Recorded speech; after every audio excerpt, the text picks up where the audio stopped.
ہر سال نا پیغمبروں کا تھوڑا شجرہ بیان کرتا ہوں تو مختصراً بیان کروں گا کیونکہ کئی سال میں نے ڈیٹیل میں بیان کیا ہے. تو پیغمبروں کا تھوڑا سا شجرہ آپ کے ذہن میں ہوگا تو پھر قرآن مجید کے ان واقعات کو سننے میں لطف بھی آئے گا, ایمان بھی تازہ ہوگا. سب سے پہلے پیغمبر تو ہیں آدم علیہ الصلاۃ والسلام, جن کا قرآن صرف اتنا ہی تذکرہ کرتا ہے کہ ان کو ہم نے کیسے بنایا اور فرشتوں کو حکم دیا سجدہ کرو. دعوت کا ان کا تذکرہ نہیں ہے کیونکہ پبلک کی مارکیٹ سے شارٹ تھی, وہ کس کو دعوت دیتے, سارے اپنے ہی بچے تھے. جڑواں بچے پیدا ہوتے تھے آدم علیہ السلام کے, تو اس میں جو جڑواں ہوتے تھے ان کو بہن بھائی سمجھا جاتا تھا, اور جو اگلے پیٹ سے ہوتے تھے وہ پچھلے پیٹ والوں کے لیے نامحرم سمجھے جاتے تھے. سمجھ رہے؟ تو بہن کے لیے جو دل میں جذبات ہوتے ہیں نا, یہ تو اللہ کے اختیار میں ہے نا, اللہ کے اختیار میں. تو اللہ تعالیٰ نے بہن قرار دیا تھا اس کو جو ایک پیٹ سے ہو. لڑکا لڑکی پیدا ہوئے یہ کیا ہیں؟ بہن ہیں. اگلے جو پیدا ہوئے وہ کزنوں کی طرح ہوتے تھے. یہ شروع میں بقائے نسل کے لیے ایسا رکھا گیا. پھر بعد میں جب ایک دفعہ نسل پیدا ہو گئی تو پھر جب ان کی شادیاں ہوئی ہیں, پھر ان کے جو بچے ہوئے ہیں, پھر وہ کزن سمجھے گئے, اور جو ایک ماں باپ کے تھے وہ بہن بھائی سمجھے گئے. سمجھتے ہو کہ نہیں سمجھتے؟ بیٹھ جاؤ میرا بچہ. تو ایسے ہی سٹائل ہے بچوں کا, دیکھو بچے بھی نا وہ چھوڑو بھی. تو آدم علیہ السلام کی دعوت کا ہمیں تذکرہ نہیں ملتا, صرف ان کے بیٹوں کا تذکرہ ملتا ہے کہ حسد کی آگ میں جل کے قابیل نے حابیل کو قتل کر دیا, اور وہ پہلا اس زمین پر قتل تھا. اس کے بعد کیا ہوا کہ شیس علیہ السلام آئے دنیا میں, پھر ادریس علیہ السلام آئے دنیا میں. یہ سارے قدیم پیغمبر ہیں, ادریس علیہ السلام, شیس علیہ السلام اور آدم علیہ السلام. یہ نوح علیہ السلام سے پہلے کے ہیں. ہوا یہ کہ اس وقت تک زمین میں شرک نہیں تھا, نافرمانی تھی, قتل و غارت بھی, اور بھی جو بھی برائیاں ہوتی ہیں. اور برائیوں پر اللہ نے کہا ہے کہ جہنم میں سزا ملے گی, لیکن سزا کھانے کے بعد ایک نہ ایک دن جہنم سے نکل جاؤ. سب سے پہلا شرک آیا نوح علیہ الصلاۃ والسلام کے دور میں. نوح علیہ السلام کے دور میں شرک کہاں سے آیا؟ جو نیک لوگ تھے نا, کیونکہ آدم علیہ السلام کی تو اولاد توحید پرست تھی, تو جس کو وہ دیکھتے, اب یہ پتہ نہیں ہمیں کہ نوح علیہ السلام اور آدم علیہ السلام میں وقفہ کتنا ہے, 1000 سال ہے, 20,000 سال ہے, 40,000 سال ہے, 1 کروڑ سال ہے, کچھ بھی ہمیں معلوم نہیں ہے. کچھ اندازے ہیں. بعض حضرات کا اندازہ یہ کہ آج سے لے کے اب تک جو ابراہیم علیہ السلام کا دور ہے وہ 10,000 سال تک کا ہے, لیکن یہ بھی تخمینے ہیں. اس بارے میں تحقیق اس کو تو نہیں کہتے نا, ایک اندازے ہوتے ہیں. اندازہ تو پھر اندازے کے طور پہ بیان کیا جا سکتا ہے, ہمیں نہیں پتا, لیکن اتنی بات ہے کہ طویل زمانہ ہے. کیونکہ آدم علیہ السلام کا قد صحیح حدیث سے پتہ چلتا ہے 60 گز تھا. 60 گز سمجھتے ہو؟ 1 گز تقریباً 3 فٹ کا ہوتا ہے. تو اتنا بڑا قد. کل ایک باپ بزرگ آئے مجھ سے پوچھنے لگے کہ آدم علیہ السلام کا قد 60 گز تھا, یہ ثابت ہے حدیث سے؟ میں نے کہا جی. کہہ رہے پھر ان کی بیوی کا قد نارمل تھا یا وہ بھی 60 گز؟ میں نے کہا حضرت کیسی باتیں کر رہے ہیں آپ. میں نے کہا ظاہر ہے ان کی بیگم بھی, اماں ہوا جو ہماری ماں تھیں, وہ بھی کتنا قد تھا, وہ بزرگ تھے, بوڑھے آدمی تھے. تو پھر مجھے کہنے لگے ہم نے سنا ہے کہ وہ بہت خوبصورت تھیں, دنیا کی سب سے خوبصورت عورت تھی حضرت ہوا. میں نے کہا یہ رپورٹیں میرے پاس نہیں ہیں. خیر, اور پھر عمریں بھی لمبی. ظاہر ہے جب اتنا اونچا قد ہے تو پھر ہر چیز اس سے مطلب, اور ویسے بھی زمین میں کوئی ہے نہیں نا, تو انہوں نے یہ آباد کرنا تھا. ایسا لگتا ہے کہ ان کی عمر بھی بہت لمبی تھی. اچھا, یہ ایتھیس لوگ اس پہ بھی اعتراض کرتے ہیں کہ اتنا لمبا قد تھا تو اس زمانے میں ہمیں اتنے بڑے بڑے ڈھانچے ملتے کیوں نہیں؟ بھائی آبادی بہت تھوڑی تھی. جب اتنی تھوڑی آبادی تھی تو وہ کہاں گئے ہمیں کیا پتا کہاں گئے. زمین کوئی چھوٹی تھوڑی ہے, اور ویسے بھی کوئی مل گیا تو آپ ڈائناسور کے کھاتے میں ڈال دو گے اس کو. اچھا, بلکہ یہ ڈائناسورز کا وجود بتا رہا ہے کہ اس زمانے میں مخلوق کا قد بہت بڑا تھا. دیکھو جب آدم علیہ السلام کا قد اتنا بڑا تھا تو اس زمانے کی چھپکلیاں بھی ایسے ہی ہوتی ہوں گی نا, کیا خیال ہے؟ اس زمانے کے چوہے بھی ایسے ہی ہوتے ہوں گے. تو یہ ڈائناسورز کے جو مجسمے نکلے ہیں, اس سے بھی پتہ چلتا ہے کہ اس زمانے کی مخلوق کیا تھی. وہ تھی ساری مخلوق بڑی بڑی مخلوق تھی. اللہ نے زمین میں بہت سارے لوگوں کو آباد کرنا تھا تو ان کے قد اللہ نے چھوٹے کر دیے, کیونکہ ابھی اسی سٹائل کے لوگ ہوتے نا, اتنے بڑے بڑے, تو کھاتے کتنا وہ، کتنا کھانا چاہیے تھا ان کو، تو بڑے مسائل ہو سکتے تھے. بہرحال اب اللہ کی حکمتیں تھیں. تو پہلے پیغمبر جو اس زمین پہ توحید کی دعوت کے لیے آئے ہیں وہ ہیں نوح علیہ الصلاۃ والسلام.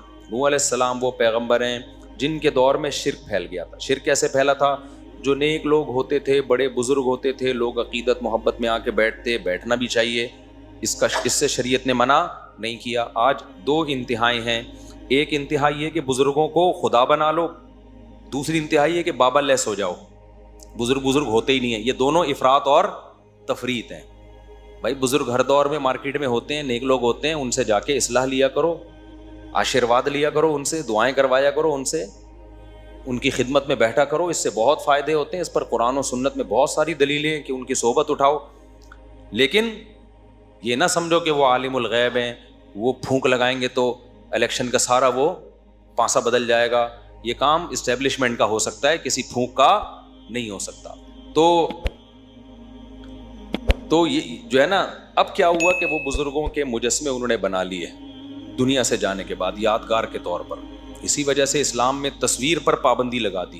لوگوں نے اپنے باپ دادا کی تصویریں لٹکائی ہوئی ہوتی ہیں یادگار کے طور پر. ختم کر دو یہ سب. ابا کو یاد رکھنا ہے، اماں کو یاد رکھنا ہے، دعائیں یہ کام آئیں گی ان کے.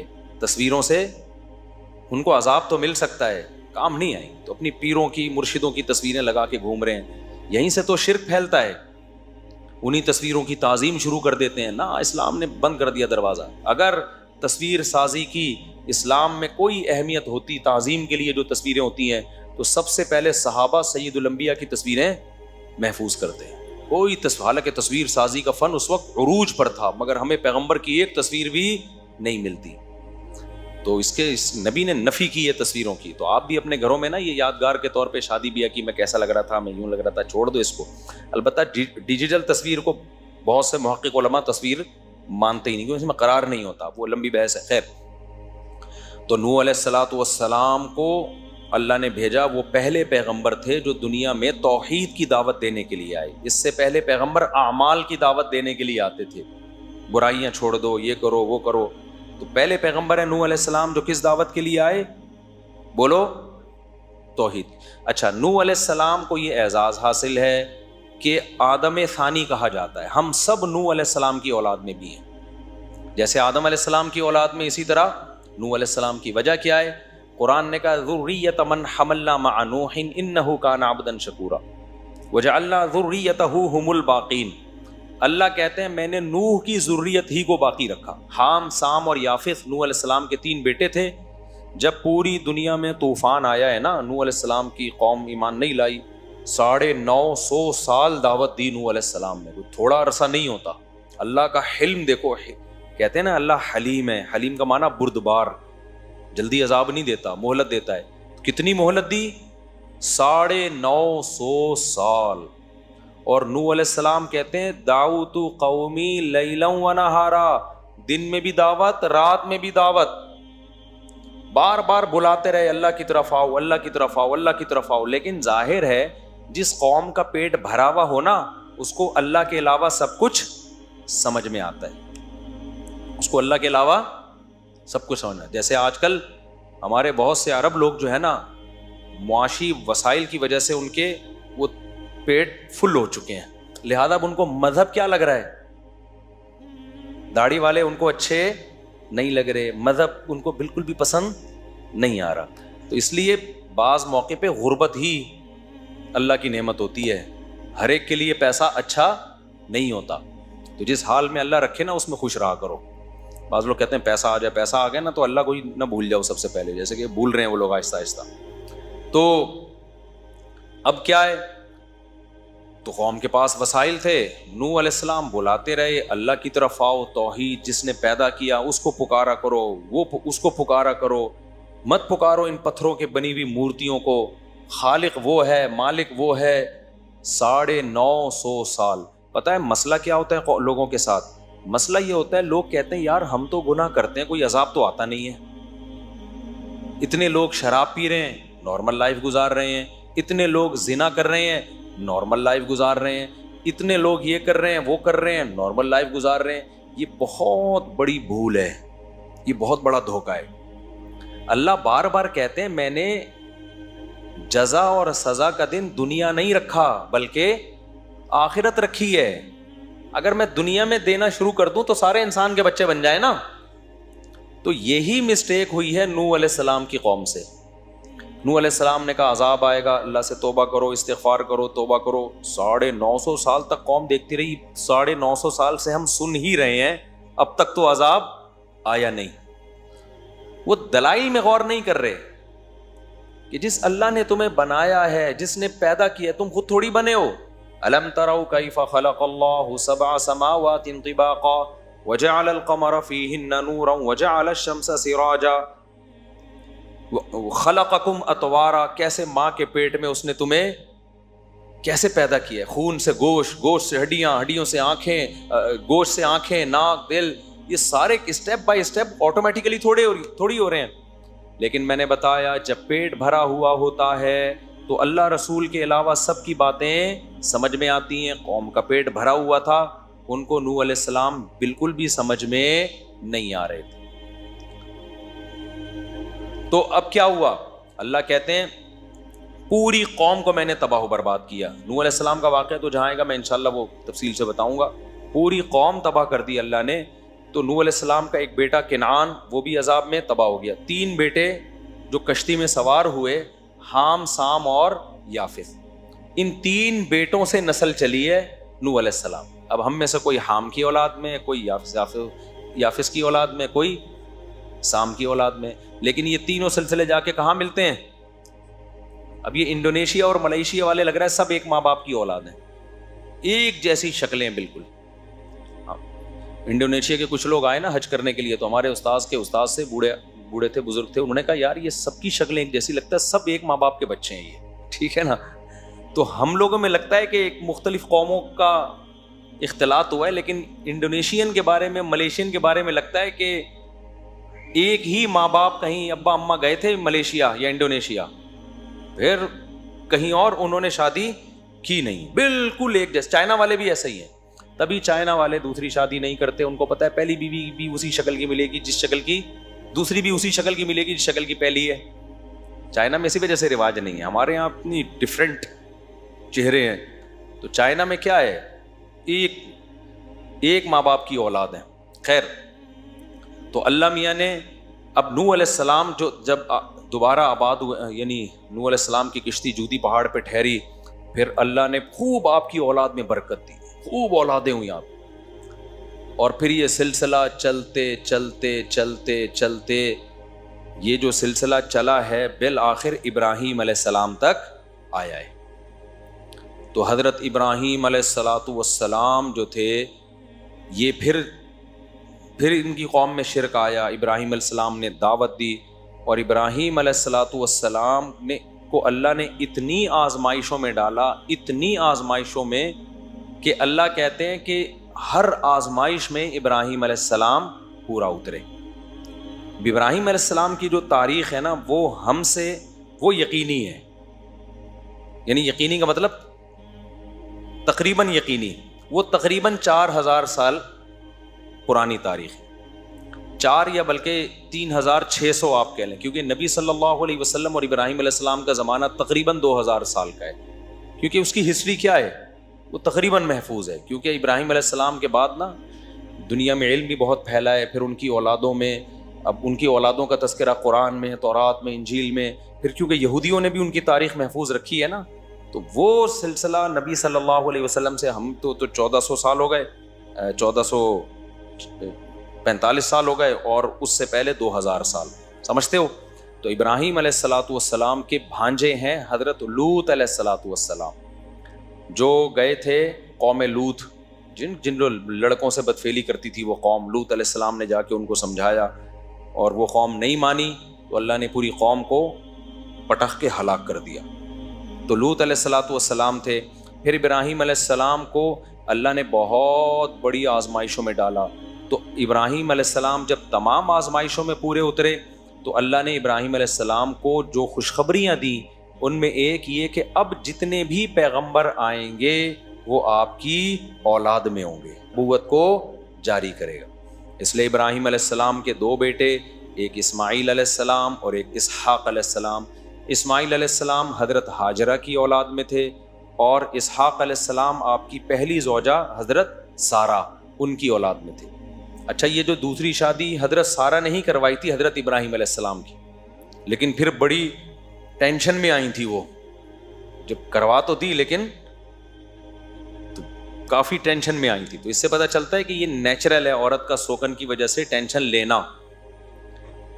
تو ابراہیم علیہ السلام نے حضرت ہاجرہ کو رکھا کہاں؟ پھر مکہ لے گئے تھے۔ اس سے پتہ چلتا ہے بھائی دو بیویوں کو ایک ساتھ مت رکھو۔ سمجھتے ہو؟ اگر آپ نے 2 یا 4 کو ایک گھر میں رکھا، خود آپ کو کسی بیابان میں جا کے رہنا پڑے گا۔ ابراہیم علیہ السلام نے اللہ کا حکم بھی تھا اس میں، بھائی وہاں لے جاؤ ان کو۔ تو اسماعیل علیہ السلام وہاں پیدا ہوئے، اسماعیل علیہ السلام تو تھے وہاں، وہ جو پھر جو واقعہ ہوا جو ہم دوڑ لگاتے ہیں صفا مروہ پہ۔ اور ادھر اسحاق علیہ السلام حضرت ابراہیم علیہ السلام کے بیٹے، اسحاق علیہ السلام بھی پیغمبر۔ اللہ نے آپ کو خوشخبری دی کہ اسحاق کے بیٹے یعقوب ہوں گے، آپ کے پوتے، وہ بھی کیا ہوں گے؟ پیغمبر ہوں گے۔ تو اسحاق علیہ السلام کے بیٹے یعقوب بھی پیغمبر۔ یہ سارے ارض شام میں گزرے ہیں پیغمبر، جن کا قبلہ بیت المقدس تھا۔ سمجھتے ہو نا؟ جس پہ آج یہودی تسلط کی کوشش کر رہے ہیں۔ پھر اسحاق جو یعقوب علیہ السلام جو ابراہیم علیہ السلام کے پوتے تھے نا، ان کے پھر آگے بیٹے ہوئے یوسف علیہ السلام۔ انہوں نے بھی 2 شادیاں کی تھی یعقوب علیہ السلام نے، کی تو زیادہ تھیں، لیکن جب سورہ یوسف میں 2 کا تذکرہ ملتا ہے، باقی کی انہوں نے اور بھی زیادہ ہیں، تاریخی کتابوں میں ملتا ہے۔ خواتین سے معذرت، اب کر رہے ہیں تو میں کیا کروں بھائی، یہ تو پیغمبروں کی سنت ہے نا۔ اور پتہ ہے یعقوب علیہ السلام نے تیسری شادی اس وقت کی ہے جب یوسف علیہ السلام گم ہو چکے تھے۔ اس لیے امام احمد بن حنبل کی طرف یہ قول منسوب ہے کہ اتنے غم میں بھی یعقوب علیہ السلام نے نکاح نہیں چھوڑا، اتنے غم میں بھی۔ تو یہ جو کام ہے نا شادی کرنا، اصل تو یہ کہ کرنا ہی ہے، یہ چاہے ٹینشن میں ہو، خوشیوں میں ہو، پیسہ ہے، غربت ہے، نہ کرنا کسی مجبوری سے ہوگا۔ تبھی قرآن نے کہا کہ اگر تم 2 3 کرو، اگر خوف ہو کے عدل نہیں کر سکتے پھر 1 کرو۔ تو اصل اسلام میں کیا ہے؟ خوش بہت ہوتے ہیں، ہمت ہے نہیں آپ لوگوں میں۔ ابھی سب دیکھو کیسے چہرے پہ خوشی آئی ہوئی ہے، کرنا کرانا کچھ بھی نہیں ہے۔ خیر، تو اب کیا ہوا؟ ادھر یعقوب علیہ السلام کے بیٹے یوسف علیہ السلام۔ اب یوسف علیہ السلام چونکہ گم گئے تھے تو مصر میں چلے گئے فروخت ہو کے، تو مصر میں پھر یوسف علیہ السلام کی حکومت قائم ہوئی۔ اور پھر یعقوب علیہ السلام بھی کہاں چلے گئے؟ جب آپ کے بیٹے مصر کے بادشاہ بنے ہیں کہ یعقوب علیہ السلام بھی کہاں چلے گئے؟ مصر۔ جب وہاں گئے ہیں تو بنی اسرائیل شام سے نکل کے، فلسطین سے نکل کے کہاں چلے گئے؟ مصر جا کے آباد ہو گئے۔ اب یہ جو مصر تھا نا، یہ بنی اسرائیل کا اپنا وطن نہیں تھا، یہاں یہ لوگ تھے اجنبی، لیکن حکومت ان کے پاس آ گئی کیونکہ انہوں نے، یوسف علیہ السلام نے قحط کے دنوں میں مصر کی جو غیر مسلم اسٹیٹ تھی اس کو تباہ و برباد ہونے سے بچایا۔ پہلے وزیر خزانہ لگے اس میں یوسف علیہ السلام، اور جب مصر کی حکومت پہ انہوں نے اتنی مدد کی تو پھر بادشاہ بھی وہی بن گئے۔ تو یوسف علیہ السلام کے دور تک تو معاملہ سیٹ چلتا رہا، لیکن جب آگے یوسف علیہ السلام کی اولادیں ہوئیں، یعقوب علیہ السلام کی اولادیں، یعقوب علیہ السلام کا لقب تھا اسرائیل، اسی وجہ سے یعقوب علیہ السلام کی آگے اولادوں کو کیا کہا جاتا ہے؟ بنی اسرائیل۔ تو بنی اسرائیل تھے منورٹی میں۔ آہستہ آہستہ، آپ کو پتہ ہے قوم پرستی دنیا میں ہر جگہ ہوتی ہے، تو جو مصر کے لوگ تھے وہ یہ نہیں دیکھتے تھے کہ ہمیں تباہی سے بچانے والے یہ لوگ ہیں، بلکہ وہ دیکھتے تھے یہ اقلیت میں ہیں، مسلم ہیں۔ اور آپ کو پتہ ہے اسلام میں ایک بے پناہ اٹریکشن ہے، جس میں اٹریکشن ہوتی ہے جیلیسی اسی سے ہوتی ہے کہ نہیں ہوتی؟ کیا ہو گیا بھائی؟ اٹریکشن جہاں ہوگی حسد بھی، تبھی دنیا میں جتنے لوگ ہیں نا وہ مسلمانوں سے اور اسلام سے جتنا جلتے ہیں کسی اور مذہب سے اتنا نہیں۔ ہندوستان میں دیکھ لو، جتنا ظلم مسلمانوں پہ ہو رہا ہے کسی اور مذہب میں اقلیت والوں پہ نہیں ہو رہا۔ کیوں؟ ان کو پتہ ہے ان کے پاس ایک سسٹم ہے، نماز ہے، روزہ ہے، زکوٰۃ ہے، حج ہے، فیملی سسٹم کا ایک طریقہ ہے، وراثت کے پورا ایک سسٹم ہے۔ ڈاکٹر ذاکر نائک کو 1 سال کے لیے انڈیا میں آزاد چھوڑ دو آپ، یا ان جیسے کسی آدمی کو جو اس طرح اوپنلی تبلیغ کرے، آدھا انڈیا مسلمان ہو جائے گا۔ کیونکہ کسی کے پاس دلائل کی دنیا میں جواب نہیں ہے، تبھی تو یہ لوگ باتیں کرتے ہیں، آزادی دیتے نہیں ہیں کسی کو۔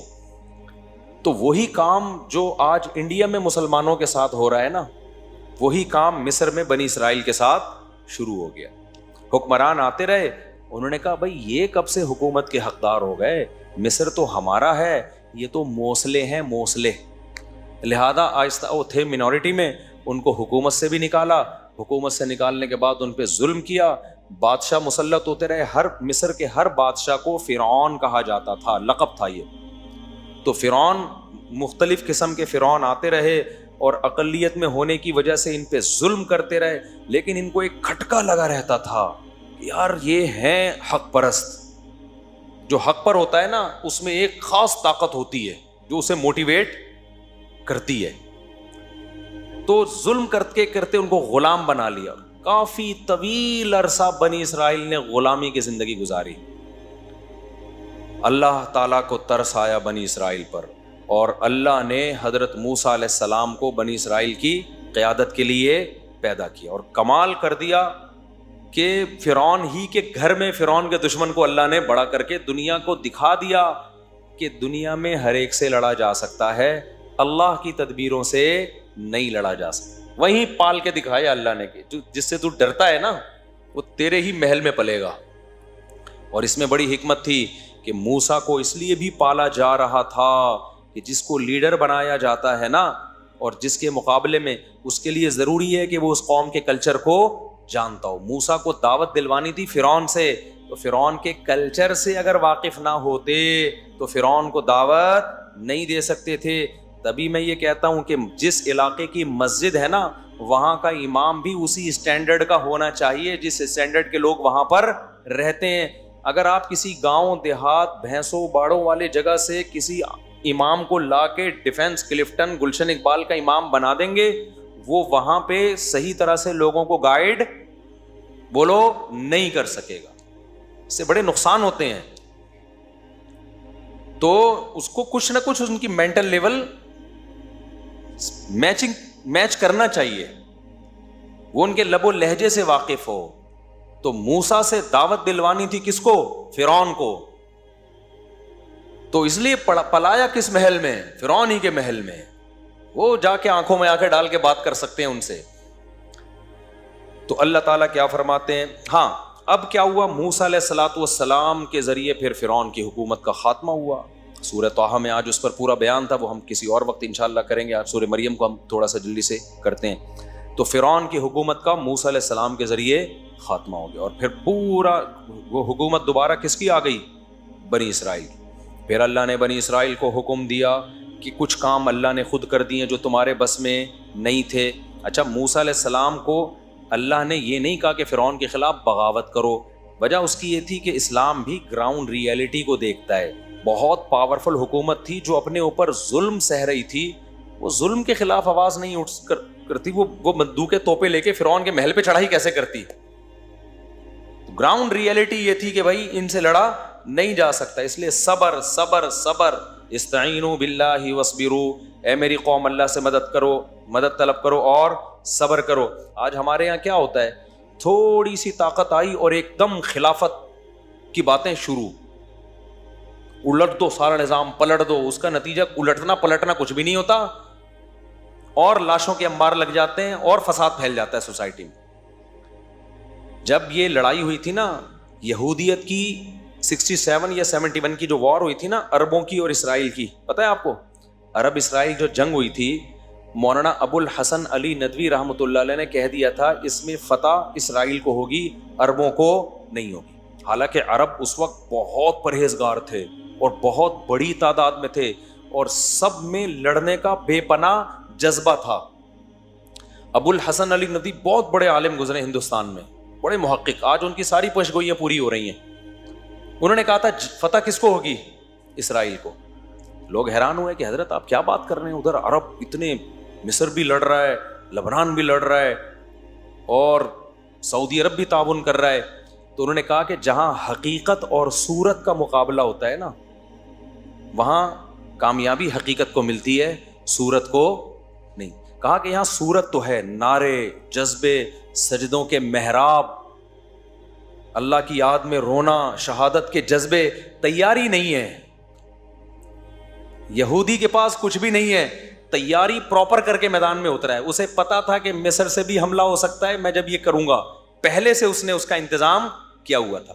خفیہ ایجنسیاں چھوڑی ہوئی تھیں کہ مصر کے طیارے اڑنے کا پروگرام بنائے نا تو بتا دینا ہمیں، تاکہ ہم ایئرپورٹ پہ ہی تباہ کر دیں ان کو. تو ہوا یہ کہ مصر کے طیارے ابھی تیاری کر رہے تھے نا، جہازوں پہ کپڑا پڑا مار رہے تھے صبح اٹھ کے، یار اسرائیل نے حملہ کیا، چلو ہم بھی تھوڑا سا شیمپو ویمپو سے نہائیں. ان کے پائلٹوں نے کہا کہ ہم بھی جا کے، ظاہر ہے وہ یہودی ہے، وہ پہلے سے اس کو پتا تھا کہ یہ چین سے تھوڑی بیٹھیں گے جب ہم حملہ کریں گے فلسطین پہ. تو اس کو پہلے سے تیاری تھی کہ کہاں کہاں سے حملہ ہو سکتا ہے. اتنی ایجنسی کے لوگ اس نے گھسیڑ دیے تھے پہلے سے، وہ 50 سال سے اس کی تیاری کر رہا تھا اور پوری پراپر تیاری کے ساتھ اس کو. تو ہوا یہ کہ ابھی اس نے پورا اڈا ہی اڑا دیا کس کا، ایئر اٹیک کا. تو مولانا ابو الحسن ندوی چونکہ حالات دیکھ کر آئے ہوئے تھے نا سارے، انہوں نے کہا ادھر جذبہ بہت ہے، تیاری بالکل بھی بولو نہیں ہے، باتیں ہیں تیاری نہیں ہے. ادھر پوری پراپر تیاری ہے اسرائیل کی. آج بھی یہی کچھ ہو رہا ہے، پھینکتے رہو بس، میں یہ کر دوں گا، میں یوں کر دوں گا. کچھ لوگ رو رہے ہیں آ کے، ابے تمہارے پاس پیکج کیا ہے؟ پھر مولویوں کو برا بھلا کہہ رہے ہوتے ہیں، ممبر پہ بیٹھ کے شادیوں کی باتیں کر رہے ہیں، جہاد کر نہیں رہے. تم بھی تو مولویوں کی مخالفتیں کر رہے ہو ممبر پہ بیٹھ کے، تم کیا کر رہے ہو؟ تم کون سا جہاد کر رہے ہو؟ تو باتیں کرنے پر گورنمنٹ کی طرف سے کوئی پابندی نہیں ہے. تیاری دیکھو قرآن میں اللہ نے کہا، کیا کہا؟ اعدوا لهم ما استطعتم من قوہ، تم دشمن کے خلاف طاقت اور قوت تیار کرو. اعدوا کا مطلب پہلے تیاری کرو اس کی. قرآن نے یہ نہیں کہا کہ دشمن کے خلاف راتوں کو اٹھ کے رونا شروع کر دو ابھی سے، اور شہادت کے لیے جیکٹیں یعنی چلو وہ بھی کسی حد تک تیاری میں آتی ہے جو جیکٹیں تیار ہوتی ہیں، لیکن شہادت کے لیے تقریریں شروع کر دو، جذبہ بڑھاؤ. یہودی کہتا ہے جذبہ گیا بھاڑ میں، پہلے تم یہ دیکھو تمہارے پاس ٹینک ہیں جو مقابلہ کر سکتے ہیں. پھر بین الاقوامی طاقتوں کو اپنے ساتھ ملانے کے لیے اس نے کیسی کیسی چالیں چلی ہیں. آج ہم سمجھتے ہیں کہ امریکہ اسرائیل کو سپورٹ کر رہا ہے، امریکہ یقیناً اسرائیل کو سپورٹ کر رہا ہے، لیکن آپ کو پتا ہے امریکہ نے اسرائیل نے امریکہ کو دبوچا ہوئے یوں کر کے کہ تیرا باپ بھی مجھے سپورٹ کرے گا. وہ کمبل والا واقعہ سنا کے بس تفسیر کی طرف آتا ہوں. ایک آدمی نے دریا میں دیکھا کمبل بہہ رہا ہے، کسی نے کہا بھائی اس کو لالچی تھا، اس کو کمبل چاہیے تھا ہر قیمت پہ. لوگوں نے کہا چھوڑ دے، دریا میں جائے گا، اتنا تیز دریا. اس نے کہا فری پھوکٹ کا کمبل کون چھوڑتا ہے بھائی، تیرتا وہ اندر گیا. وہ کمبل نہیں، وہ ریچھ تھا، کیونکہ اوپر سے تو منہ تو نظر نہیں آ رہا تھا. اب جا کے کمبل نے پکڑ لیا اس کو نا، ریچھ نے پکڑ لیا. اب یہ چھڑوانے کی کوشش کر رہا ہے، چھوٹ نہیں رہا. تو اس کے دوست نے کہا بھائی کمبل کو چھوڑ دے، اگر نہیں تیرے کنٹرول میں آ رہا. کہہ رہا ہے میں تو چھوڑوں، کمبل نہیں چھوڑ رہا مجھے. تو امریکہ کی عوام بھی امریکہ کے خلاف احتجاج کر رہی ہے کہ اسرائیل میں یہ ہو رہا ہے، غزہ میں ظلم ہو رہا ہے. امریکہ کہہ رہا ہے میں تو اسرائیل کو چھوڑوں، اسرائیل مجھے نہیں چھوڑ رہا. ابھی میری گردن اسرائیل نے دبوچی ہوئی ہے.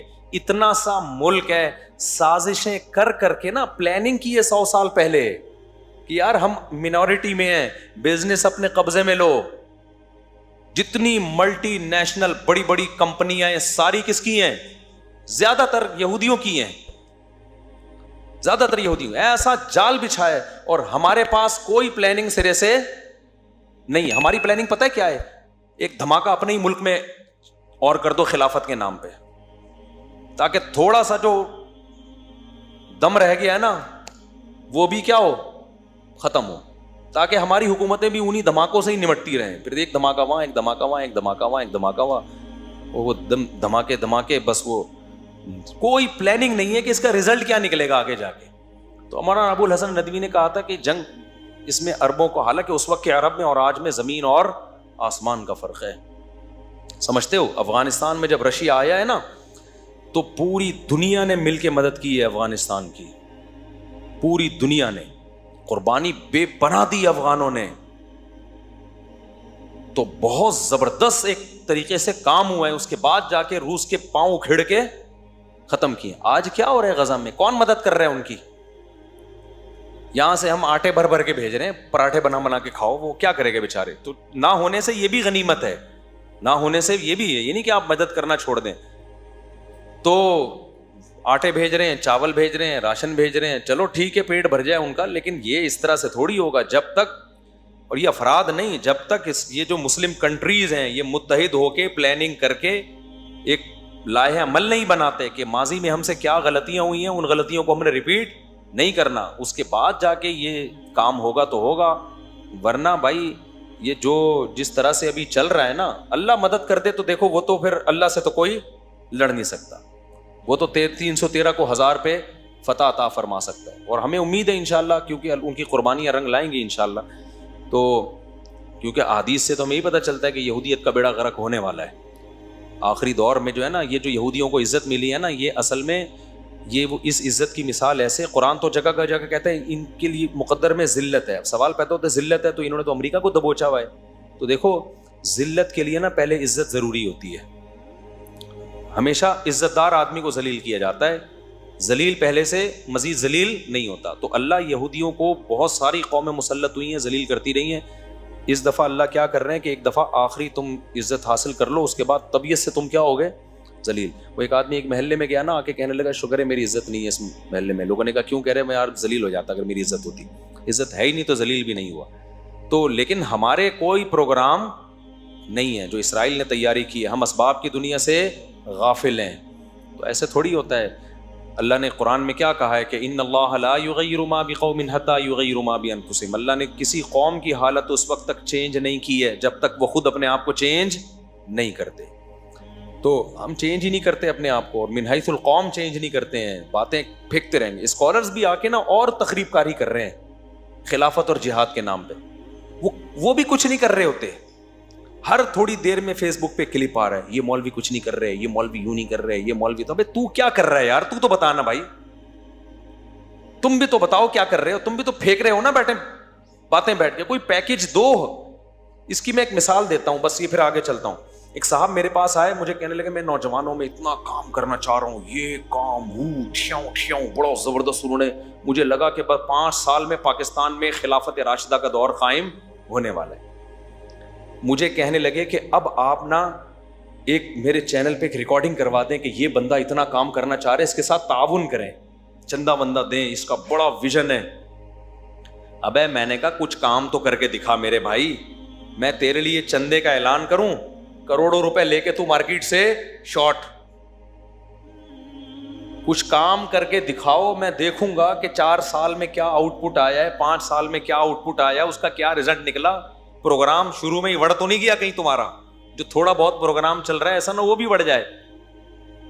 15 سال یا 10 سال پہلے وہ بندہ آیا تھا، 10 سال ہو گئے، کخ ایک کیل بھی نہیں ٹھوکی ہوگی کہیں جا کے نظام تبدیل کرنے کے لیے. تو آپ کچھ کرو نا. اگر کوئی پازیٹیو کام کرتے ہو تو وہ کیا ہے شاعر نے کہا ہے نا کہ لوگ شامل ہوتے رہیں گے، کارواں بنتا رہے گا. کام کرو آپ، خود پبلک دیکھے گی. تبلیغی جماعت 2 آدمیوں نے شروع کی تھی اور آج پوری دنیا میں ہے یا نہیں ہے؟ کوئی پبلسٹی کی، کوئی پمفلٹ لگایا انہوں نے، لوگوں نے دیکھا یار کام ہو رہا ہے، شامل ہوتے چلے گئے. اب اتنے بڑے بڑے اجتماع ہو رہے ہیں کہ ان کے لیے کنٹرول کرنا ممکن نہیں ہے. تو اس لیے یہ جو سوشل میڈیا کی دنیا سے اپنے آپ کو نکالو. خیر، تو بھائی کیا ہوا؟ موسیٰ علیہ السلام کے ذریعے اللہ نے فرعون کی حکومت کا خود ہی خاتمہ کر دیا. خاتمہ اللہ نہیں کیا، کہ کمزور تھے موسیٰ علیہ السلام، لڑ نہیں سکتے تھے. جب خاتمہ ہوا ہے تو پھر اب اللہ میاں نے کہا کہ کچھ کام میں نے کیے ہیں، اب کچھ کام تم کو بھی کرنے پڑے. اب تمہارے پاس ایک حکومت آ گئی ہے، اب جو تمہارا شہر ہے نا بیت المقدس، اب تم وہاں پہ اٹیک کرو، حملہ کرو، جہاد کرو. اب ایسا ہی نہیں ہوگا کہ ہر جگہ کے لیے الگ الگ موسیٰ آئیں گے. سمجھ میں آ رہی ہے بات؟ کی فلسطین میں ایک الگ موسیٰ بھیجوں گا میں جو بیت المقدس پہ قبضہ کرے گا. بھائی یہاں تو تم غلام تھے، تمہاری طاقت نہیں تھی، اب تو تمہیں ایک پاور مل گئی ہے نا، ایک اسٹیٹ مل گئی ہے، ریاست مل گئی ہے، اب کیا کرو؟ چلو جی. لیکن وہ اتنا عرصہ غلامی میں رہ کے ڈھیٹ ہلے ہی نہیں، اور موسیٰ علیہ السلام سے کہنے لگے اذهب انت وربك فقاتلا انا هاهنا قاعدون.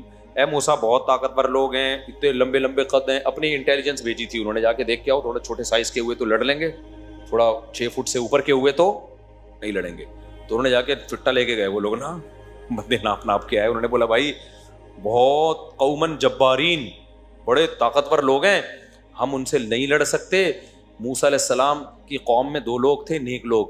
اللہ کہتے ہیں قال رجلان من الذین یخافون انعم اللہ علیہما. ہمارے حضرت اس آیت کو پڑھتے تھے اور کہتے تھے کیسے خوش قسمت لوگ تھے وہ. بنی اسرائیل میں کچھ نیک لوگوں میں 2 نے کہا جن پر اللہ کا انعام تھا. قرآن کہہ رہا ہے یخافون, اللہ سے ڈرتے تھے. انہوں نے کہا اے میری قوم, جب اللہ کہہ رہا ہے لڑو, اس کا مطلب وہ مدد کرے گا. ایک ہوتا ہے نا آپ اپنی رائے سے لڑ رہے ہو تو اس میں رائے غلط بھی ہو سکتی ہے, صحیح بھی, لیکن جب اللہ کا حکم آ گیا اب تو غلط ہونے کا امکان ہے ہی نہیں. تو انہوں نے کہا لڑو, تم دیکھنا ہمت ذرا سی کرو گے, تم اس شہر میں داخل ہوگے, اللہ تمہیں فتح دے دے گا. تو اللہ نے ان کو کیا کہا, یہ وہ 2 لوگ تھے جن پر اللہ کا انعام ہوا. کتنے خوش قسمت لوگ کہ ان 2 کا تذکرہ قرآن نے الگ سے کیا ہے. لیکن وہ قوم نے کہا اے موسیٰ اذهب انت وربک, آپ جائیں اور آپ کا رب جاؤ. جس رب نے فرعون کو ہلاک کر دیا وہی رب اس قوم کو بھی ہلاک کرے گا. انا ہاہنا قاعدون, ہم یہیں بیٹھے ہوئے ہیں, ہم دیکھ رہے ہیں کہ پوزیشن کیا ہوتی ہے. اگر فتح ہو گئی تو ہم آ جائیں گے, نہیں ہوئی تو ہم یہیں ٹھیک ہے. کس قدر غصہ آیا ہوگا موسیٰ علیہ السلام کو. آپ سوچو یار کہ تم نے فرعون کا غرق ہونا دیکھ لیا. تو اس سے پتہ چلتا ہے بھائی چند افراد سے قوموں کی تقدیر کے فیصلے نہیں ہوتے. چند افراد تو وہاں بھی نیک تھے, قوم کو دیکھا جائے گا تو 4 آدمیوں کے ٹھیک ہونے سے قوم ٹھیک نہیں ہوتی. تو موسیٰ علیہ السلام نے جب یہ سنا نا, موسیٰ علیہ السلام نے کہا اللہ میں تھک گیا ہوں, اب تو کیا کر, میں اپنے اور اپنے بھائی کا مالک ہوں, ان پہ میں زبردستی نہیں کر سکتا, لہذا میری اس قوم سے جان چھڑا دے. بس اس قوم سے کیا کر دے, جان چھڑا دے. مجھے اس کا لیڈر بننا ہی نہیں ہے, یہ غلط قوم جو ہے اس کا لیڈر مجھے بنا دیا گیا. آج یہودی اسرائیل کر رہا ہے اور کہہ رہا ہے کہ یہ ہمارا ہے. تم نے موسیٰ کو ستایا کتنا ہے. میں پہلے یہ تھوڑا مکمل کر لوں نا, پھر بتاؤں گا کہ آج یہ کیوں یہودی اتنا اچھل رہے ہیں. تو پھر کیا ہوا, 40 سال تک وہ اسی میدان میں بھٹکتے رہے ہیں. وہیں موسیٰ علیہ السلام کا انتقال ہوا, ہارون علیہ السلام کا انتقال ہوا, پھر انہی کے خادموں میں سے یا انہی کی اولادوں میں سے اللہ نے کسی کو نبوت دی. 40 سال کے بعد جا کے پھر ان پر وحی ہوئی کہ اب آپ جہاد کرو. تو پھر ان لوگوں نے جہاد کیا اور پھر اس جہاد کی برکت سے اللہ نے فتح عطا فرمائی. اور اسی میں قرآن کہتا ہے کہ ایک کمانڈر تھے, مجاہد تھے, کمانڈر بھی نہیں تھے, جن کا نام تھا داؤد. کیا نام تھا؟ وہ ایک عام سپاہی تھے لیکن عبادت گزار تھے, جو پھر بعد میں داؤد علیہ السلام بنے. تو داؤد تھے, انہوں نے بہت بہادری سے وہ لڑے. امیر کا نام تھا طالوت, اور مقابلہ جس قوم سے تھا اس کے کمانڈر کا نام تھا جالوت. تو بنی اسرائیل کے کمانڈر تھے طالوت. اچھا اس میں بھی دیکھو, نبی نے جب کہا نا لڑو, تو انہوں نے کہا کہ ہمارا کوئی امیر نہیں ہے. تو نبی نے اللہ کے حکم سے طالوت نامی بنی اسرائیل کے کسی بزرگ کو, کمانڈر کو امیر بنا دیا. کس کو امیر بنا دیا؟ یہ سبق یاد کر لینا تھوڑا سا. طالوت. اچھا طالوت میں ایک عیب سمجھا جاتا تھا, غریب تھے. بنی اسرائیل نے کہا یہ تو غریب آدمی ہے, ہم غریب آدمی کو اپنا امیر نہیں بنا سکتے. یہ پوائنٹ ٹو بی نوٹڈ ہے, اس کو سمجھو, جو آج دینداروں میں بڑی خرابی آ گئی ہے. نبی نے کہا کہ دیکھو اللہ نے ان کو 2 چیزوں میں تم پہ فضیلت دی ہے. زادہ بسطۃ فی العلم والجسم. فوج کا کمانڈر بننے کے لیے 2 چیزیں ضروری ہیں. ایک لڑنے کی نالج, لڑائی کا تجربہ. یہاں علم سے مراد کیا ہے؟ نالج ہے اس کے, کیسے لڑا جاتا ہے, دشمن کی سازشوں کو کیسے سمجھا جاتا ہے. دوسری بات, اس کی صحت اچھی ہو. ٹی بی کے مریض کو کمانڈر بولو نہیں بنایا جا سکتا, چاہے کتنا ہی نیک ہو. یہ نہیں کہا کہ یہ تم میں سب سے بڑے چونکہ بزرگ ہیں, ان کی تہجد کی رکعتیں سب سے بولو نا زیادہ ہیں اور روزے پابندی سے رکھتے ہیں. یہ بھائی ہو سکتا ہے بہت سارے بزرگ بنی اسرائیل میں ان سے بھی اچھے ہوں. کہا بھائی لڑائی کے لیے جو چیز چاہیے نا, ایک نالج ہونی چاہیے, تجربہ ہونا چاہیے, تجربے سے بھی نالج آتی ہے نا. دوسرا جسمانی صحت خاندانی ہونی چاہیے. تبھی تو ہم واگا بارڈر پہ جاتے ہیں نا, اپنے جب دیکھتے ہیں وہ لمبے لمبے قد, تو اچھا لگتا ہے ہمیں. صحت, میں برما گیا, وہاں کی میں نے آرمی دیکھی, میں نے کہا یار ان کو تو گرفتار کرنے کا دل چاہ رہا ہے. وہاں سب بیچارے چھوٹے چھوٹے سے ہوتے ہیں. تو میں نے کہا ان کا میرا دل چاہ رہا ہے میں ان کو خود گرفتار کر لوں, لیکن خیر ان کے پاس بندوق بھی ہوتی ہے. تو یہ بھی ایک خوب سمجھ لو کہ جو کام جس سے لینا ہے نا اس میں اس کی اہلیت کا ہونا ضروری ہے. آج یہ بھی ایک بڑا مسئلہ ہے, نیک اور بزرگی کو دیکھا جاتا ہے, یہ بھی دیکھا جائے گا. دوسرے نمبر پہ فقہائے کرام نے عقیدے کی کتابوں میں یہ مسئلہ لکھا ہے کہ مسلمانوں کا کمانڈر بنانے کے لیے, بادشاہ بنانے کے لیے, خلیفہ بنانے کے لیے اگر آپ کے پاس دو بندے ہوں, ایک کے پاس تجربہ ہے اور نالج ہے, اسے ملک چلانا آتا ہے, دوسرے کے پاس تقویٰ ہے, للہیت ہے, ملک چلانے کا تجربہ نہیں ہے, تو جو تجربے کار ہے نا اس کو فوقیت دی جائے گی. دیکھو ملک چلانا گاڑی چلانے سے زیادہ مشکل ہے یا نہیں ہے؟ مجھے ایک بات بتاؤ. ابے کیا ہو گیا بھائی, ملک چلانا گاڑی چلانے سے زیادہ مشکل ہے یا نہیں؟ آپ نے کبھی ایسا ہوا کہ گاڑی چلانے کے لیے 4 مہینے لگے ہوئے بزرگ کو بٹھا دیا کہ کوئی بات نہیں چلانی نہیں آتی لیکن اتنے پہنچے ہوئے ہیں نا, اللہ ان کی مدد کرے گا انشاءاللہ, کہ بہت نیک ہیں لہذا اللہ ان کی مدد کرے گا. اور بھائی اللہ نے کب کہا کہ میں مدد کروں گا؟ وہ ٹھوک دے گا گاڑی کو. اس میں کوئی سٹا لگانے والا چرسی ہیروئنچی ہوگا نا, لیکن چلانی آتی ہوگی. آپ بولے کہ تو بیٹھ جا بھائی, وہ بزرگ بھی بولیں گے بیٹا تو چلا لے, میں پیچھے بیٹھ کے اللہ اللہ کر رہا ہوں. تو مقصد اللہ اللہ کا ہرگز مذاق اڑانا نہیں ہے. ذکر کی اسلام میں جتنی فضیلت ہے بے انتہا فضیلت ہے, لیکن جو جس کام کا اہل نہیں ہے اسے وہ کام سونپ دینا یہ تباہی اور بربادی ہے. اور یہ آج مارکیٹ میں ہول سیل کے حساب سے ہو رہا ہے, سمجھتے ہو. تو ان کا کمانڈر بنا دیا طالوت کو بنی اسرائیل کے. یہ تاریخ کا سمجھنا ضروری ہے آپ کو. اب جب طالوت کمانڈر بنے ہیں, بنی اسرائیل نے کہا ہم نہیں مانتے, انہوں نے کہا ماننا پڑے گا بھائی, ان کے جسم بھی صحت بھی اچھی ہے اور علم بھی ان کے پاس زیادہ ہے. مجبوراً مانا انہوں نے. پھر جا کے لڑائی ہوئی ہے, لڑائی میں 1/3 تو بنی اسرائیلی ویسے ہی بلکہ 1/3 نہیں 2/3 بھاگ گئے. جنگ تھی وہ, اور اللہ کی نافرمانی بھی کی انہوں نے, میدان جنگ میں گناہ بھی کیا, گناہ سے اور حوصلہ پست ہوتا ہے. تو جب 2/3 تو بھاگ گئے, 1/3 رہ گئے, انہوں نے اللہ سے دعائیں مانگی, ربنا افرغ علینا صبرا, اے اللہ ہم پر صبر کو انڈیل دے, وثبت اقدامنا, اور ہمارے قدموں کو مضبوطی سے جما دے. یہ بڑا پیارا منظر ہوتا ہے خدا کی قسم, جب اللہ کا حکم ہو لڑنے کا اور آپ اللہ کے حکم پہ ٹھہرے ہوئے اور آپ کمزور ہو, پھر یہ دعائیں مانگنے کا بڑا لطف ہے. اے اللہ ہمارے قدموں کو جما دے, ہم پیچھے نہ ہٹیں.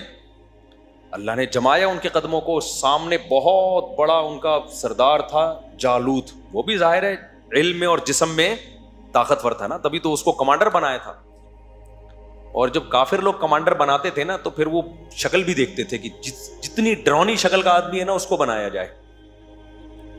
یہ تو پھر بھی نہاتے تھے نا مسلمان, وہ لوگ تو نہاتے بھی نہیں تھے کہ وہیں سے بدبو سے ہی پوری فوج دیکھ کے بھاگ جائے دور.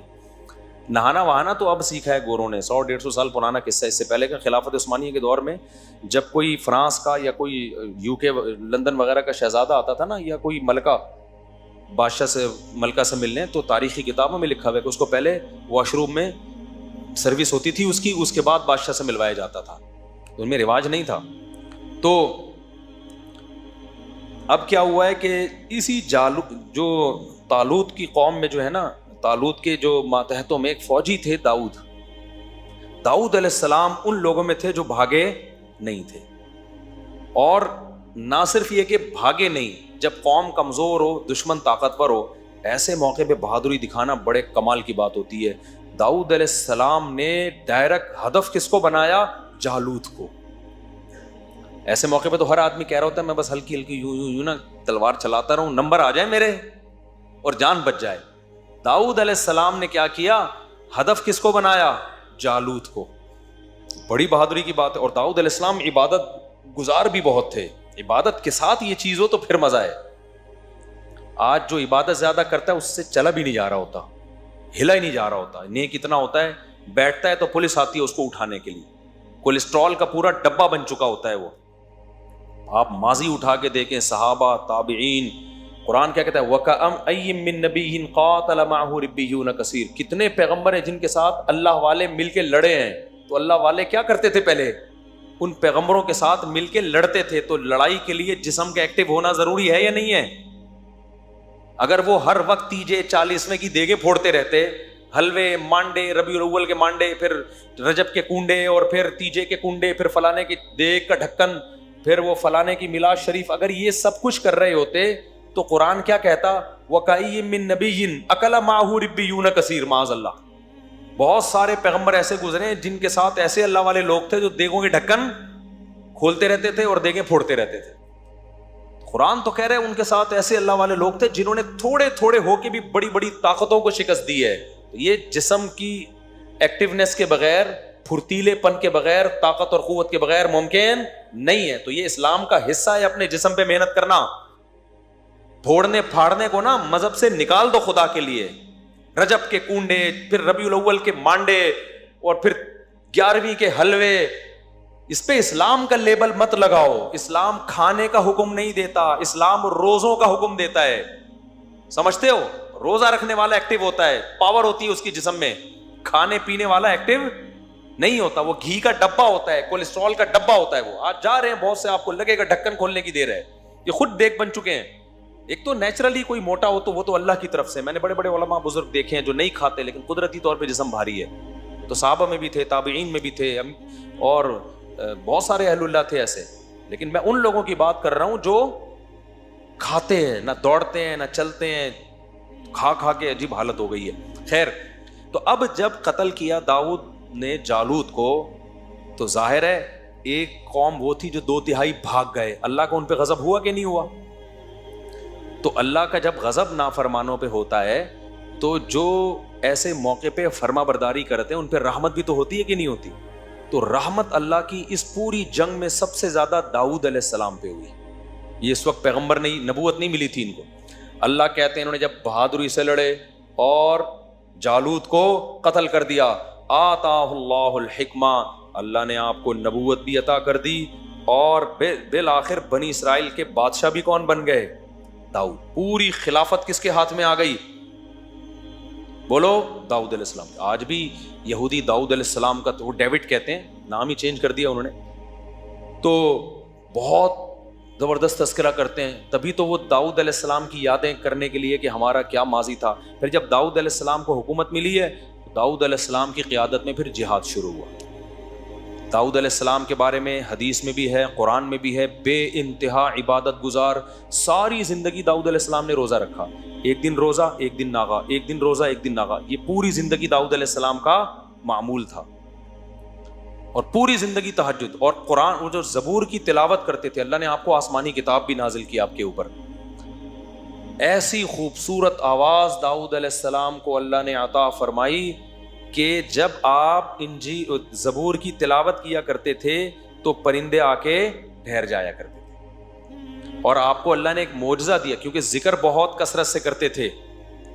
اگر مجاہدین سے یہ ذکر کا عنصر نکل جائے نا تو طاقت اور قوت تو رہ جائے گی, لیکن جذبہ ختم. اس لیے اللہ نے جو لوگ اللہ کی راہ میں لڑتے ہیں ان کو ذکر کثرت سے کرنے کا حکم دیا ہے. تو داؤد علیہ السلام جب ذکر کرتے تو قرآن کہتا ہے یا جبال اوبی معہ والطیر, اے پرندوں اور اے پہاڑوں تم بھی داؤد کے ساتھ اللہ کا ذکر کرو. تو پہاڑوں سے بھی لا الہ الا اللہ کی آوازیں آتی تھیں. تو ایسا کھلے عام معجزہ تھا داؤد علیہ السلام کا. تو داؤد علیہ السلام نے کیا کیا؟ دے مار 4.5 گھوڑے لے کے پوری دنیا میں دوڑائے, ملکوں کے ملک فتح کرتے چلے گئے. آج یہ یہودی کہتے ہیں نا اسلام تلوار سے پھیلا ہے. بھائی جان, یہودیت بھی کس سے پھیلی ہے؟ بولو, تلوار سے ہی پھیلی ہے. داؤد علیہ السلام نے جو پوری دنیا فتح کی ہے وہ کیا آپ کیا سمجھتے ہو کہ وہ محبت سے فتح کی ہے کہ ایکچولی ہم آپ کے کنٹری پہ آنا چاہتے ہیں سلسلے میں ہے بھائی؟ پھر داؤد علیہ السلام کی جب حکومت قائم ہوئی ہے, پورے دنیا میں تو نہیں ہوئی لیکن بہت سارے علاقے میں اللہ نے آپ کے ہاتھ میں لوہے کو نرم کر دیا. زریں بنایا کرتے تھے, جنگی ٹوپیاں بنایا کرتے تھے, اور جنگی لباس پوری لوہے کی زریں وہ بنایا کرتے تھے داؤد علیہ السلام اپنے ہاتھوں سے, اور پھر فوجیوں میں بانٹتے تھے. پھر وہ پہن کے لڑائیاں ہوتی تھی تاکہ اثر نہ کرے تلوار. اسباب اختیار کرنے کے نہیں کر رہے. پھر داؤد علیہ السلام نے بہت ساری, استغفر اللہ, یعنی معذرت کے ساتھ, شادیاں بہت زیادہ کی ہیں. یہ تورات میں ہی لکھا ہوا ہے تو میں کیا کہہ سکتا ہوں. خواتین غصہ ہوتی ہیں کہ شادیوں کا مضمون پتہ نہیں کہاں سے لے آتے ہیں. تو اللہ نے ان کو بہت زیادہ اولاد بھی دی. انہوں نے یہ نہیں کہا کہ 2 بچے ہوں لیکن تمیز کے ہوں. جیسے میں ایک تمیز کا اور اتنا نیک پرہیزگار, تو ایکچولی میرے جب 2 ہوں گے نا تو پھر وہ بہت زبردست طریقے سے ان کو میں پالوں گا اور اپنا جانشین بناؤں گا. یہ فلسفہ فیملی پلاننگ والوں کا ہے, اور یہ فلسفہ انہوں نے یہ دیا ہے کہ یہ ایک غلط بات گڑھی ہے کہ زیادہ تمیز کے ہو نہیں سکتے. حالانکہ یہ فلسفہ کیا ہے؟ غلط ہے. بدتمیز ہونے کو 1 انڈا وہ بھی گندا نکل سکتا ہے, تمیزدار ہونے کو تو 15 بھی صحیح ہو سکتے ہیں. تو یہ فلسفہ ان لوگوں کا بنایا ہوا ہے جس کی وجہ سے بچے ہی مارکیٹ سے شارٹ ہو گئے, تمیز تو دوری کی بات. یعنی اس چکر میں کہ نیک بچے پیدا ہوں, بچے ہی کیا ہو گئے؟ شارٹ ہو گئے. تو داؤد علیہ السلام کو اللہ نے بہت اولاد دی, بہت سارے. پہلے 4 سے بھی زیادہ کی اجازت تھی, تو اسلام نے پابندی لگائی ہے 4 سے زیادہ نہیں کر سکتے. تو خواتین کو اسلام کا شکریہ ادا کرنا چاہیے, ورنہ پہلے تو اجازت تھی 4 سے بھی زیادہ کی. داؤد علیہ السلام کی 700 بیویوں کا تو تذکرہ ہمیں ملتا ہے آسمانی کتابوں میں. تو آپ لوگ خدا کے لیے ایک دم نا صحتیں نہیں ہیں آپ لوگ, ایک دم جوش. میں نے بتایا نا, میرا ایک شاگرد تھا بہت باریک سا, بہت دبلا سا, اتنا دبلا تھا. میں اس کو کہتا تھا جم جاؤ, تھوڑا ویٹ لفٹنگ کرو. وہ کہتا تھا مجھ سے ویٹ نہیں اٹھتا. میں نے کہا تنکے کے 2 طرف بٹن لگاؤ, یوں یوں کر کے اٹھایا کرو.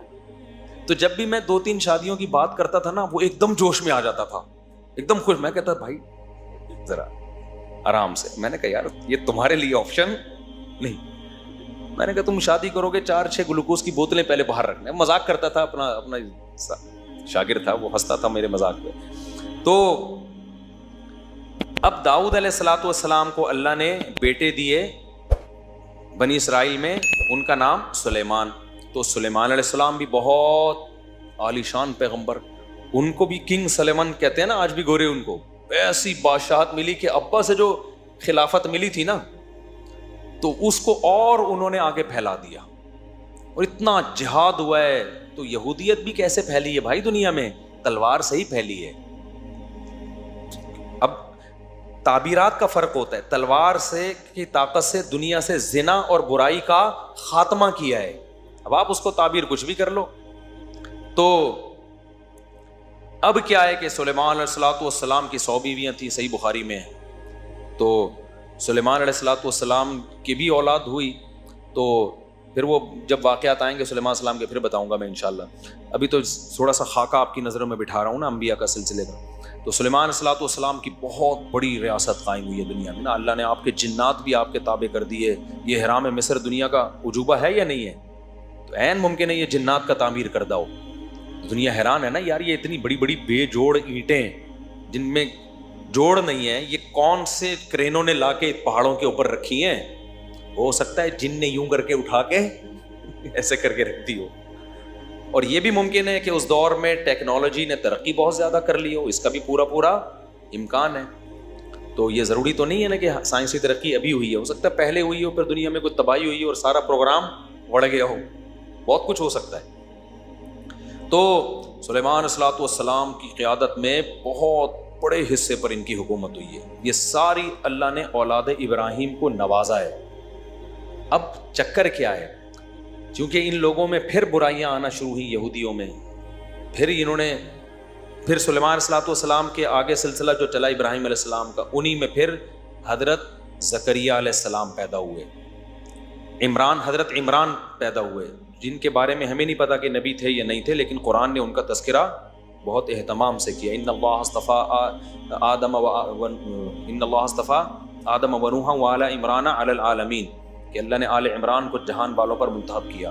تو عمران جو تھے, حضرت عمران, ان کی زوجہ, انہوں نے منت مانی کہ میرے ہاں بچہ پیدا ہوگا تو میں اسے بیت المقدس کی خدمت کے لیے وقف کر دوں گی. تو بچہ کے بجائے مریم پیدا ہو گئی, حضرت مریم. اچھا, حضرت زکریا علیہ السلام بھی بے اولاد تھے, اور یہ زکریا علیہ السلام تھے حضرت مریم کے خالو. سمجھ رہے ہیں؟ حضرت مریم کے خالو, یہ بھی بنی اسرائیل کے پیغمبر ہیں اور بہت زیادہ عبادت گزار تھے یہ. تو زکریا علیہ الصلوۃ والسلام کا زمانہ نبی صلی اللہ علیہ وسلم سے تقریباً 600 سال. زکریا علیہ السلام, حضرت مریم, حضرت عمران اور حضرت عیسیٰ, یہ 4 بزرگ شخصیات ہیں جن کا قرآن میں تذکرہ ملتا ہے. اور یہ چاروں نبی صلی اللہ علیہ وسلم سے تقریباً کتنا فاصلہ ان کا؟ 600 سال کا. ان میں پہلے حضرت زکریا اور یحییٰ علیہ السلام، ان میں پہلے حضرت زکریا ہیں، ان کی زوجہ کے بھانجے ہیں، بھانجی ہیں حضرت مریم. سمجھ رہے ہیں؟ حضرت مریم تھی حضرت زکریا کی زوجہ کی بھانجی، اور حضرت مریم کے بیٹے ہیں حضرت عیسیٰ، اور حضرت زکریا کے بیٹے ہیں حضرت یحییٰ. تو یہ 3 پیغمبر ہو گئے، حضرت زکریا، ان کے بیٹے حضرت یحییٰ، اور حضرت زکریا کی زوجہ کے بھانجی حضرت مریم، اور ان کے بیٹے حضرت عیسیٰ. تو ان میں حضرت عیسیٰ، یحییٰ اور زکریا یہ 3 پیغمبر ہو گئے. اور 2 بزرگ شخصیات ہو گئی ان میں، ایک حضرت عمران اور ایک حضرت مریم. سمجھتے ہو کہ نہیں سمجھتے؟ اور حضرت عمران کی زوجہ کو بھی آپ انہی میں شامل کر لیں، کیونکہ وہ بھی بہت بزرگ خاتون تھی. انہوں نے منت مانی کہ اللہ میرے بیٹا پیدا ہوگا تو میں اسے بیت المقدس کی خدمت کے لیے وقف کروں گی. تو بیٹے کے بجائے حضرت مریم پیدا ہو گئی. تو پھر وہ حیران ہوئی کہ لیس الذکر کالانثیٰ، ظاہر ہے جو کام بیٹے کر سکتا ہے وہ بیٹیاں نہیں کر سکتی. لیکن اللہ کے علم میں تھا کہ اللہ اس بیٹی کو ایسا نوازے گا کہ اس کا نام قیامت تک زندہ رہے. قرآن میں کسی عورت کا نام نہیں ہے سوائے مریم کے. ہر عورت کا جب اللہ تذکرہ کرتا ہے نا تو ان کے شوہر یا باپ کی طرف نسبت کر کے. حضرت آسیہ جو تھیں فرعون کی زوجہ، ان کو قرآن آسیہ نہیں کہتا، امرأۃ فرعون، فرعون کی بیوی. اس سے بھی پتہ چلتا ہے کہ عورت کی پہچان کس سے ہے؟ مرد سے ہے، یا باپ سے یا شوہر سے. نسبت اللہ اسی کی طرف کرتا ہے. اور نوح علیہ السلام کی بیوی کافرہ تھی. قرآن کیا کہہ رہا ہے؟ نام نہیں لے رہا، امرأۃ نوح، نوح کی بیوی نے کہا. لوط علیہ السلام کی بیوی کافرہ تھی، نام نہیں لیا قرآن نے، امرأۃ لوط، لوط کی بیوی کہا. آدم علیہ السلام کی زوجہ جو ہماری ماں تھیں، نام اللہ نے حوا ان کا بیان نہیں کیا، بلکہ اسکن انت و زوجک، اے آدم تو اور تیری زوجہ. تو اس لیے خواتین کو چاہیے کہ اپنے گھر کے مردوں کو تھوڑا سا پروٹوکول دے دیا کریں. لبرل بننے کی کوشش گوروں کی طرح نہ کریں. مرد کو اس سے خوشی ہوتی ہے جب عورت کہتی ہے میں فلاں کی وائف آپ سے بات کر رہی ہوں، میں فلاں کی بیٹی بنت فلاں بات کر رہی ہوں. تو آدمی کا دل تھوڑا چوڑا ہو جاتا ہے، پھر وہ عورت کو اپنا سمجھنا شروع کر دیتا ہے. اور اگر کہے کہ میں مسٹر فلانی بات کر رہی ہوں، میاں کہے گا میں کس سلسلے میں آیا ہوں پھر یہاں پہ.